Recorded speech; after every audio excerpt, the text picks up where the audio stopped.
Bonjour à vous, chère direction générale et présidence des OBV. J'espère que vous allez bien, que vous avez passé un bel été. Donc on a fait une petite pause concernant le mot mensuel, donc on recommence en ce beau mois d'août. Exclusivement aujourd'hui, je vais vous faire un compte rendu justement de la rencontre des présidences et des directions générales qui s'est tenue donc la semaine dernière, le 22 août.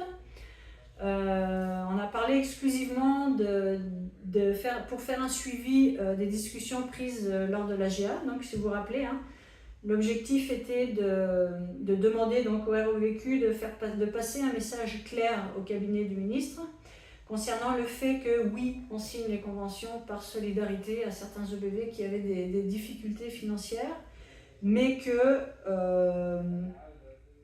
les livrables ne nous conviennent pas, dans le sens où ils portent exclusivement sur la question de la table de concertation et sur la mobilisation des représentants de cette table.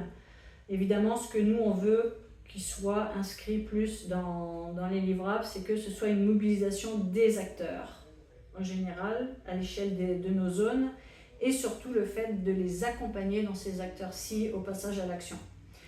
Également, il avait été question dans le message à faire passer au cabinet du ministre, c'est une augmentation pour les 2 prochaines années en lien avec l'indexation. Donc c'était les 2 points qu'on a donc au final fait passer au sein du cabinet. Ils sont en accord évidemment avec ces points-ci. Ils sont surtout en accord avec le fait que effectivement injecter 10 millions de dollars par année dans la gestion de l'eau, dans la gestion intégrée de l'eau, pour seulement mobiliser des membres d'une table de concertation, c'est insuffisant pour eux. Ils sont donc en accord à faire en sorte que on élargisse beaucoup plus la mobilisation, sachant que dans la loi sur l'eau, de toute façon, ce sont les OBV qui ont pour mandat de mobiliser les acteurs pour le passage à l'action. Donc ces discussions-là sont quand même productives. On a des contacts réguliers, notamment avec Sébastien justement qui parle toutes les 2 semaines avec Laurence Fortin qui elle est responsable du dossier eau au cabinet, et Mathieu qui lui discute de la situation presque chaque semaine avec Agnès Gondin. Et donc ils sont vraiment en accord avec notre position actuelle.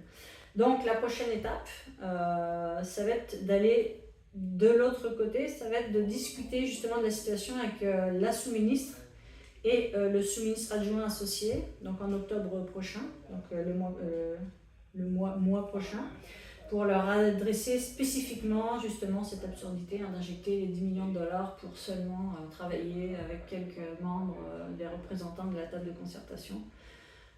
Donc vraiment aller sur le fait qu'il faut absolument une mobilisation plus large. Comme je disais tout à l'heure, étant donné que c'est dans la loi sur l'eau, ça convient aux OBV d'être les acteurs principaux de la concertation à l'échelle de leur zone. On a quand même créé une bonne relation, pour voir le positif, là, une bonne collaboration en relation avec le cabinet pour ces sujets-là. Donc comme je vous dis, ils sont en accord avec ceci. Il y a aussi, on a parlé aussi de la participation aux tables GIR qui prennent beaucoup de temps. Donc quand je parle d'accompagnement, c'est aussi d'accompagner les autres acteurs autour d'autres tables qui sont énergivores. Et donc il faut que ce soit écrit dans un mandat, puis il faut que ce soit financé par le FEMEN. Il y a eu des points ensuite qui sont ressortis. Donc ça, c'était plus faire un compte-rendu, un suivi de politique concernant les demandes à l'AGA, comme j'ai cité tantôt. Puis il y a eu une demande aux OBV de s'exprimer par rapport à certains sujets. Donc il en est sorti quelques-uns. Il a été noté aussi d'évaluer concrètement, financièrement, la mobilisation au sein de chaque OBV. C'est vraiment pour élaborer une projection des coûts réels qui est nécessaire pour avoir une vraie mobilisation qui peut être différente d'un OBV à un autre. Donc ce serait bien de l'avoir par OBV. Donc le ROBVQ va susciter justement une rencontre pour parler de ce sujet-là, puis de travailler avec chacun d'entre vous pour qu'on puisse avoir ces données-là, nous, et puis les défendre auprès du cabinet. On a parlé aussi du déficit structurel, donc c'est un mot qui est ressorti 2 fois dans la rencontre, qui est vraiment le manque à gagner en fonction de l'évaluation financière de la mobilisation qu'on fait.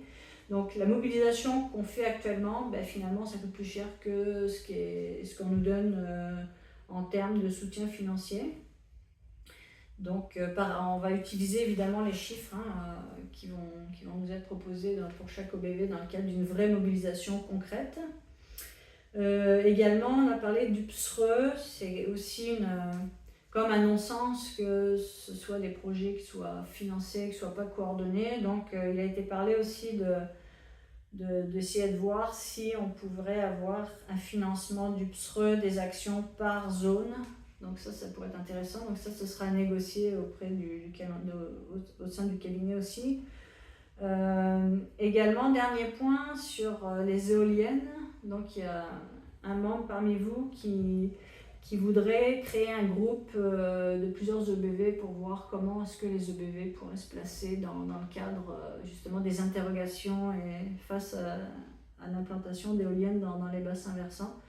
Donc le ROBVQ va donc vous susciter des rencontres là pour justement discuter sur ce sujet puis essayer de partager nos expériences là-dessus. Donc voici, j'ai terminé mon petit rapport, donc je reste vraiment disponible si vous souhaitez avoir d'autres points, d'autres détails. Donc merci beaucoup et on se voit bientôt.